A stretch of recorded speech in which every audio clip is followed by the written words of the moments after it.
Welcome to Fox 2 News at 6. I'm Hilary Golston. And I'm Dave Spencer. You may have noticed that it's nice out, and it has been for some time, but some rain could be on the way, and frankly, we could use it. Yeah, that's how it always goes. The rain will eventually return. Let's check in with Weather Authority Stephanie Mead, who is giving us a look at the forecast. Hey, Stephanie. Hey, so it's great for now, at least. We have a lot of sunshine. If you have any outdoor plans that take you out and about over the next hour or so, it's going to be really comfortable. It's a little breezy, but I think that's helped us a little bit just in terms of kind of mixing out some of the humidity that we saw from yesterday.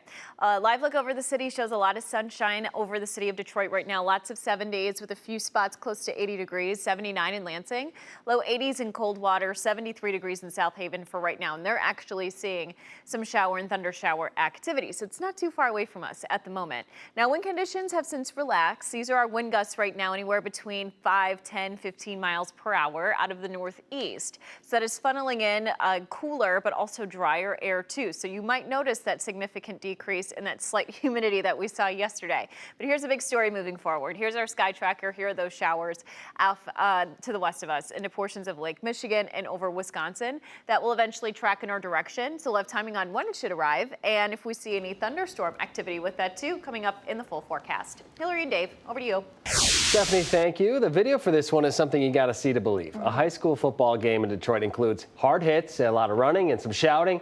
But that was just the crowd we're talking about. Well, what ended up happening here is that a game was suspended. It happened in Detroit, and apparently it was because of unruly fans. Now, Fox 2's Hilary has been working this story for us tonight. We were talking about this, just trying to unpack exactly what happened here, Camille. Yeah, Hilary and Dave. So they were actually playing here last night at Wayne State University Stadium when basically everyone went a little crazy. Not everyone, but a lot of people. Take a look at some video. So this is cell phone video from the game obtained by Fox 2 viewer. You can see large crowds of people running. The woman videotaping it with her phone is asking her friends what's going on. She's watching all of this unfold. She's very confused. You can see the crowds were getting rowdy and out of control. As you said earlier, some punches being thrown. Officials made the decision very abruptly to cancel the game. It was the third quarter and Cass Tech was beating King 20-0. Now today, both teams met up at King High School to finish the game minus the fans. Cass Tech won the game, the final score 27-20. Detroit Public Schools say they did not oversell tickets last night, but they say a lot of people jumped the fence and that contributed to the chaos and the concern. Take a listen. Very unfortunate incident, but we thought safety was the utmost important for everybody. People jumping in the fence, we didn't know exactly what they may have had, and so we wanted to keep everybody safe. It's a shame that we had to, suspend the game for this because the kids on the field didn't do anything wrong.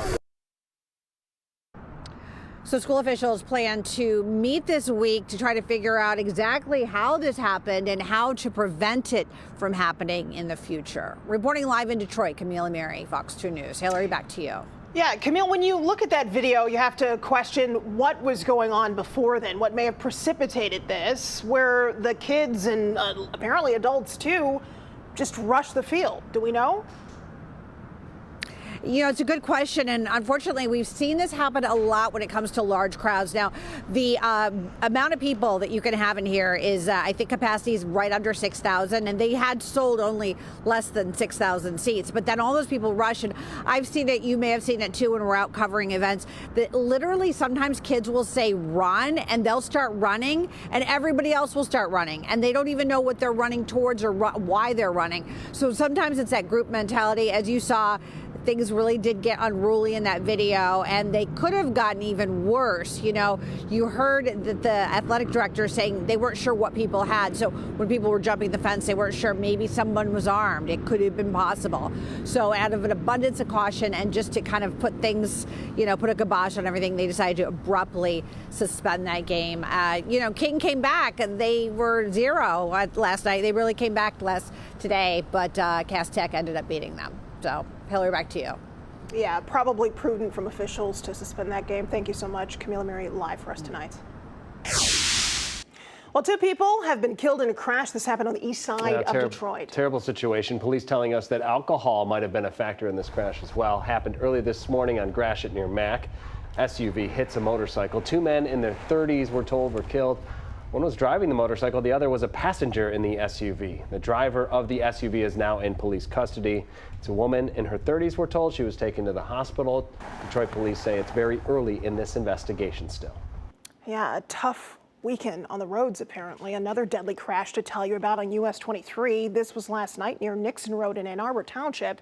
A semi-truck heading south crossed the median and slammed into 3 other vehicles on the northbound side.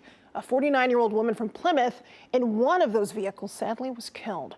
The other victims did suffer some minor injuries. State police say they're not yet sure what caused the driver of the semi to cross the median, but they're not ruling out alcohol or drugs here either. It was an emotional day at Detroit's DMC Sinai Grace Hospital. This for the unveiling of what they call the hero tree. It includes the names of people who died but are donating their organs so others may live.